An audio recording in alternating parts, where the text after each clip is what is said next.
और अब प्रियंका से चुनावी अपडेट के बाद सीधे आपको लिए चलते हैं हिमाचल की सियासत में। जी हां, हिमाचल प्रदेश के मंडी लोकसभा सीट से जब से बीजेपी ने कंगना रनौत को उम्मीदवार घोषित किया है, तब से कांग्रेस बौखला गई है। लगातार कांग्रेस के जो नेता हैं वो अभद्र टिप्पणी कर रहे हैं। तो कंगना रनौत ने भी किया पलटवार। उन्होंने राहुल गांधी और विक्रमादित्य को छोटा पप्पू और बड़ा पप्पू बता दिया है। तो उधर विक्रमादित्य ने भी दे दिया है जवाब। आइए इस रिपोर्ट में आपको दिखाते हैं।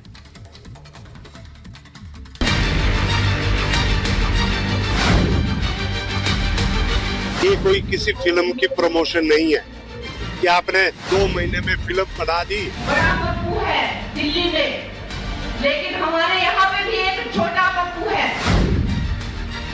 कंगना जब से मैदान में उतरी हैं, किसी ने नौशिक्षा कहा तो किसी ने मंडी का रेट पूछकर फूहड़ टिप्पणी की तो किसी ने कुछ और।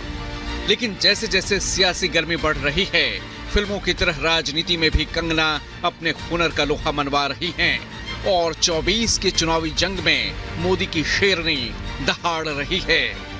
बड़ा पप्पू है दिल्ली में, लेकिन हमारे यहाँ पे भी एक छोटा पप्पू है। सब पप्पुओं को जो भी है, जो मुझे धमका रहे हैं, मैं चुनौती देती हूँ कि ये तुम्हारे बाप दादाओं की रियासत नहीं है जो तुम मुझे डरा के धमका के यहाँ से बाहर भेज दोगे। सीधा अटैक और खुलकर हमला। कंगना का ये वार किस पर है और निशाना कहां है, समझना मुश्किल नहीं है।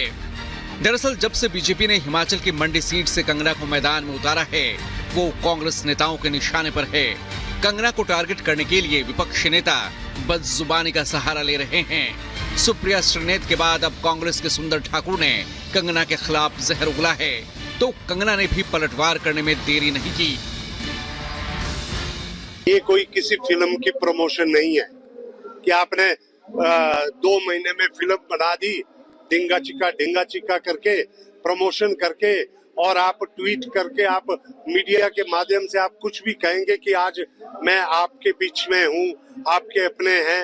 ये पुरुष प्रधान समाज में अगर आपके मनाली की बेटी, अगर आपके मंडी की बेटी अपना छोटा अस्तित्व ढूंढ रही है, अपनी छोटी सी जगह ढूंढ रही है, तो उसमें जो लोगों को मिर्ची लगती है, तो ये चाहते क्या है कि हमारी बेटियां पॉलिटिक्स में आए ही नहीं? क्या ये पॉलिटिक्स जो है सिर्फ और सिर्फ पुरुषों के लिए ही रह जाए? एक तरफ ये पुरुष हैं और एक तरफ हमारे मोदी जी हैं, जिन्होंने महिलाओं को 33% आरक्षण दिया पॉलिटिक्स के लिए। कंगना रनौत पहली बार चुनाव मैदान में उतरी हैं और 24 का चुनाव उनका पहला सियासी अनुभव है। मंडी सीट से कंगना के नाम के ऐलान के बाद से ही कांग्रेस के पेट में दर्द हो रहा है, तो इंडी गठबंधन ये हजम नहीं कर पा रहा।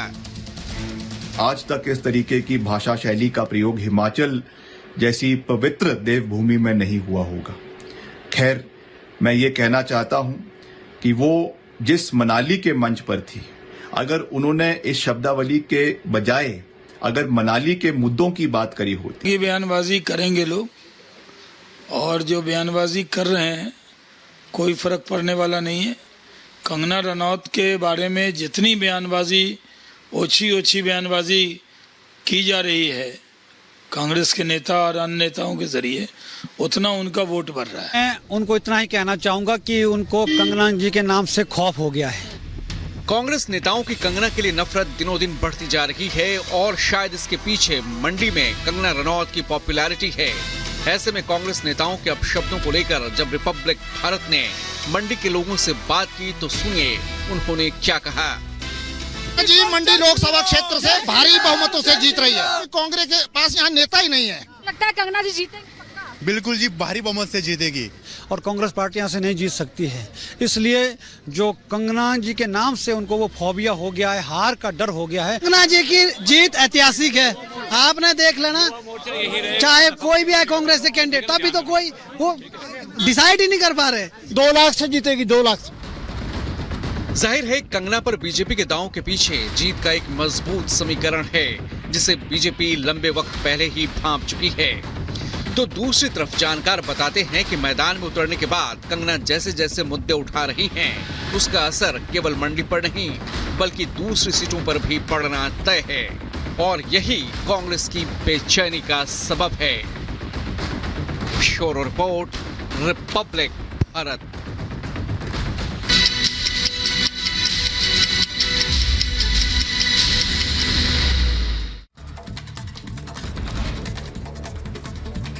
पश्चिम बंगाल में चुनाव प्रचार के दौरान टीएमसी विधायक हामिदुल रहमान ने जनता को दी धमकी। कहा चुनाव के बाद चली जाएगी सेंट्रल फोर्स, उसके बाद हमारी फोर्स के साथ रहना होगा।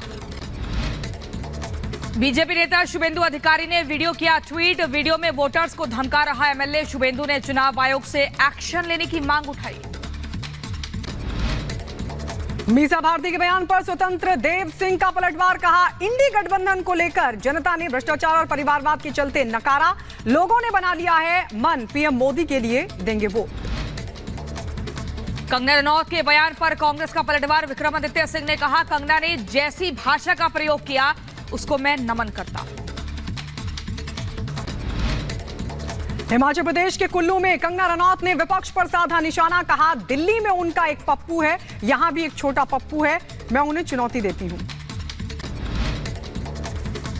लोकसभा चुनाव से पहले आम आदमी पार्टी को लगा बड़ा झटका। आम आदमी पार्टी के नेता प्रकाश कॉन्ट्रैक्टर बीजेपी में शामिल हुए। किशन पटेल की मौजूदगी में सदस्यता ली। अरविंद केजरीवाल और भगवंत मान की मुलाकात से पहले बैठक। दिल्ली पुलिस, पंजाब पुलिस और तिहाड़ प्रशासन के बीच होगी ये मीटिंग। मुलाकात के लिए सुरक्षा योजना पर करेंगे चर्चा। भगवंत मान ने अरविंद केजरीवाल से मुलाकात के लिए मांगा है वक्त। केंद्रीय मंत्री जी किशन रेड्डी ने विपक्ष पर साधा निशाना और कहा कांग्रेस, एआईएमआईएम और बीआरएस तीनों एक ही हैं, तीनों का डीएनए एक ही है। उधर ज्ञानवापी में आज हुई श्रृंगार गौरी की पूजा अर्चना। भारी सुरक्षा के बीच विशेष पूजा। हर साल की तरह इस साल भी हुई पूजा अर्चना। फिरहाद हकीम ने सीबीआई को लेकर भी दिया बेतुका बयान और कहा ट्रैफिक पुलिस की तरह सीबीआई का भी कोई सम्मान नहीं करता। उत्तर प्रदेश के कानपुर में पुलिस को मिली बड़ी सफलता। घर के अंदर से बरामद अवैध शराब। अवैध शराब को चुनाव में इस्तेमाल करने की आशंका। मौके से एक आरोपी गिरफ्तार हुआ।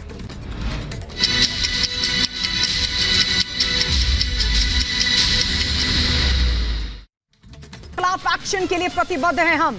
तो प्रधानमंत्री नरेंद्र मोदी ने करप्शन को लेकर सीधी चेतावनी दी और कहा कि करप्शन पर कार्रवाई नहीं रुकेगी। करप्शन मिटाना हमारी प्राथमिकता है। करप्शन के खिलाफ एक्शन के लिए हम प्रतिबद्ध हैं। तो प्रधानमंत्री नरेंद्र मोदी जनसभा को संबोधित कर रहे थे और इस दौरान करप्शन पर एक बार फिर उन्होंने विरोधियों पर तगड़ा हमला बोला और सीधी चेतावनी दी। ये कहा कि करप्शन पर कार्रवाई नहीं रुकेगी। करप्शन मिटाना हमारी प्राथमिकता है। करप्शन के खिलाफ एक्शन के लिए हम प्रतिबद्ध हैं। प्रधानमंत्री नरेंद्र मोदी का ये बड़ा बयान, जिस पर उन्होंने सीधे तौर पर यह कह दिया है कि करप्शन पर हम लगातार कार्रवाई यूं ही करते रहेंगे। और चलिए अब अगली बड़ी खबर आपको बंगाल से हम बताएंगे। देखिए टीएमसी की धमकी वाली बोली का यहां पर जिक्र हो रहा है। दरअसल शुभेंदु अधिकारी ने एक वीडियो जारी किया है। चोपड़ा सीट से टीएमसी एमएलए हामिदुल रहमान का ये वीडियो है जिसमें वो वोटर्स को धमका रहा है और हामिदुल रहमान ने वोटर से कहा है कि चुनाव के बाद तो ये जो केंद्रीय बल है वो चला जाएगा, उसके बाद हमसे ही आपको निपटना पड़ेगा, टीएमसी से ही निपटना पड़ेगा। आपको बता दें चोपड़ा में 90% वोट टीएमसी को मिलना चाहिए, इस बात का भी जिक्र किया है। ये बड़ी खबर आपको बता रहे हैं। बंगाल के बीजेपी नेता शुभेंदु अधिकारी ने वीडियो जारी करते हुए कहा चोपड़ा सीट से टीएमसी एमएलए हामिदुल रहमान का वीडियो बताता है किस तरीके से वो वोटर्स को धमका रहे हैं और वोटर्स को कहा जा रहा है कि 90% वोट टीएमसी को ही मिलना चाहिए। चुनाव के बाद ये सब चले जाएंगे, चुनाव के बाद ये केंद्रीय बल चला जाएगा, हमसे ही यानी कि टीएमसी बल से ही निपटना पड़ेगा। तो इस तरीके से टीएमसी के जो प्रत्याशी हैं इस तरह से डरा धमका के प्रचार कर रहे हैं, लगातार एक दबाव बनाने का प्रयास कर रहे हैं और वोटर्स को ये बता रहे हैं कि चुनाव के बाद टीएमसी से निपटना पड़ेगा।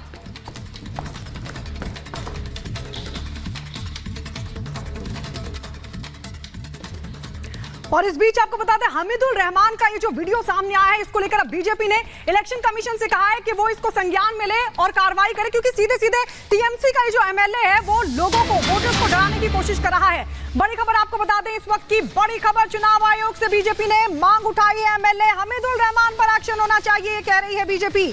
बीजेपी ने यह भी कहा कि इलेक्शन कमीशन हामिदुल रहमान की धमकी को संज्ञान में ले, ये वोटर्स को डराने की कोशिश है। हामिदुल रहमान का वीडियो वायरल हुआ था जिसको लेकर बीजेपी दावा करे कि हामिदुल रहमान जो कि टीएमसी का एमएलए है वो सीधे सीधे वोटर्स को डराने की कोशिश कर रहा है, धमकी दे रहा है कि चुनाव के बाद जो केंद्रीय बल है वो तो यहां से चला जाएगा, उसके बाद हमसे ही यानी हमारे बल से ही निपटना पड़ेगा। और साथ ही वोटर्स को यह भी डराते हुए बाकायदा कहता हुआ नजर आया कि चोपड़ा में 90% वोट टीएमसी को मिलना चाहिए। इस पूरे वीडियो को लेकर बीजेपी अब चुनाव आयोग से मांग कर रही है कि हमीदुर रहमान के खिलाफ एक्शन हो। और इसी बीच एक और बड़ी खबर आपको बता दें, ममता के मंत्री फिरहाद हकीम के बोल बिगड़े हैं। सीबीआई का कोई सम्मान नहीं करता, ये बोला है फिरहाद हकीम ने। ट्रैफिक पुलिस की तरह सीबीआई का भी सम्मान नहीं। सीबीआई को संदेश खाली मुद्दे की जांच का आदेश दिया गया है। बड़ी खबर आपको बता रहे हैं, आप देख रहे हैं टीएमसी के प्रत्याशी नेता किस तरीके से बयान दे रहे हैं, लोगों को भड़काने वाले। और सीधे तौर पर यहां पर फिरहाद हकीम ने कहा कि सीबीआई का कोई सम्मान नहीं करता है। এখন আর সিবিআই এর কোনো অস্তিত্ব নেই, তার কারণ ওই জুজুর ভয় একবার হয়, দুবার হয়, তিনবার হয়। এখন তো সিবিআই কে যা তৈরি করে দিয়েছে বিজেপি, এখন ট্রাফিক পুলিশকে যেরকম মানুষ আর মানে না, সিবিআই কেও মানে না। ট্রাফিক পুলিশকে যেরকম আমরা খুব সিরিয়াসলি ভয় পাই না, আগে সিবিআই কে আমরা ভয় পেতাম। একটা সিবিআই মানে বছরে 2 বছরে একবার একটা সিবিআই হতো, সিবিআই হচ্ছে। এখন কিছুটা চ্যানেলে সিবিআই কে ভয় পায়, কিন্তু মানুষের মধ্যে আর সেই এটাও নেই। তার কারণ তাদের কোনো নিট ফল নেই, আজ পর্যন্ত কোনো ইনভেস্টিগেশনের ফল নেই। तो ये आपने सुना ममता के मंत्री जिनके बिगड़े बोल सीबीआई को लेकर क्या कुछ बोल रहे थे। लेकिन ममता बनर्जी के बंगाल में बार बार हिंसा होती है, कभी चुनावों के बाद तो कभी हिंदुओं के धार्मिक उत्सव के दौरान हिंसा होती है। और अब चुनाव से पहले बार बार ममता बनर्जी ऐसे ही इशारे कर रही हैं और ये बता रही हैं कि कभी भी बंगाल हिंसा की आग में झुलस सकता है। और ऐसे में सवाल ये उठता है कि आखिरकार रामनवमी के पहले ममता बनर्जी को कैसे पता कि हिंसा होने वाली है। और सवाल ये भी उठता है कि ममता बंगाल में हिंसा भड़काने का क्या डर दिखा रही हैं, या फिर टीएमसी के कार्यकर्ताओं को हिंसा भड़काने के लिए वो कहती हुई नजर आ रही है। क्या है रामनवमी पर ममता का ये पूरा प्लान, आइए इस रिपोर्ट के जरिए आपको दिखाते हैं। कोई दंगा करने अगर आते हैं, आप चुपचाप रहो। ममता बनर्जी को सच में हिंसा का डर सता रहा है, या वो टीएमसी कार्यकर्ताओं को हिंसा के लिए भड़का रही हैं? आखिर बंगाल में अगले कुछ दिनों ऐसा क्या होने वाला है जिसे लेकर ममता बार बार हिंसा का जिक्र कर रही हैं? अरे लोग, किसका नाम पे आपको नाम है दंगा करने चाहता है?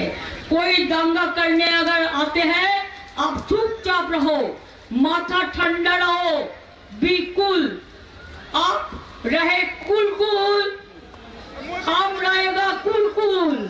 उसको दंगा फसाद का टकराव हम नहीं करने देंगे। पिछले साल रामनवमी पर पश्चिम बंगाल में हिंसा भड़की थी। राज्य के अलग अलग इलाकों में हिंसा की तस्वीरें सामने आई थी। सरेआम राम भक्तों पर धारदार हथियार से हमले किए गए थे। ऐसे में राम जन्म उत्सव से कुछ दिन पहले ममता बनर्जी का ये बयान चिंता का विषय हो सकता है। सुनिए इस पर बीजेपी क्या कहती है। जिस प्रकार से बंगाल की पुलिस काम कर रही है, जिस प्रकार की राजनीतिक हिंसा वहाँ पर चल रही है, उसको देखते हुए उन्होंने बार बार सौंपा है। तो आज ममता बनर्जी जी संविधान बचाओ के नाम पर आज किसको बचा रही है? कभी शाहजहां जैसे बलात्कारी को, कभी भ्रष्टाचारी जो पार्था चैटर्जी ऐसे लोगों को, और कभी बम ब्लास्ट करने वाले लोगों को। ब्लास्ट करने वाले बलात्कारी और भ्रष्टाचारी बचाओ चल रहा है और ममता दीदी संविधान के पक्ष में नहीं। बंगाल की धरती शांति की धरती, शांति के संदेश की धरती पर ममता बनर्जी खेला होबे की संस्कृति थोप रही, लोगों को उकसाया जा रहा है। ममता बनर्जी बंगाल को चंद राजनीतिक लाभ और वोट बैंक के कारण उकसा रही है। ये आज के मॉडर्न भारत की नई जिन्ना का अवतार है जो बंगाल और देश के लिए दुर्भाग्यपूर्ण है। देश विरोधी गतिविधियों में शामिल टीएमसी नेताओं की धरपकड़ से ममता बनर्जी घबरा गई हैं। अब उन्हें पश्चिम बंगाल की सत्ता हाथ से निकलती दिखाई दे रही है। यही कारण है कि वो अब हिंसा की बात करने लगी हैं। एक चॉकलेट बम भी बम फटते हैं, एनआईए को भेज देता है, सबको अरेस्ट कर लो। सबको अरेस्ट करते करते तुम्हारा देश ही सुनना हो जाएगा। यही बात में रहता है। हम तो एक छोटा आसमान चाहते हैं, सुंदर आसमान, जिसके लिए सब लोगों ने एक साथ में रहेगा।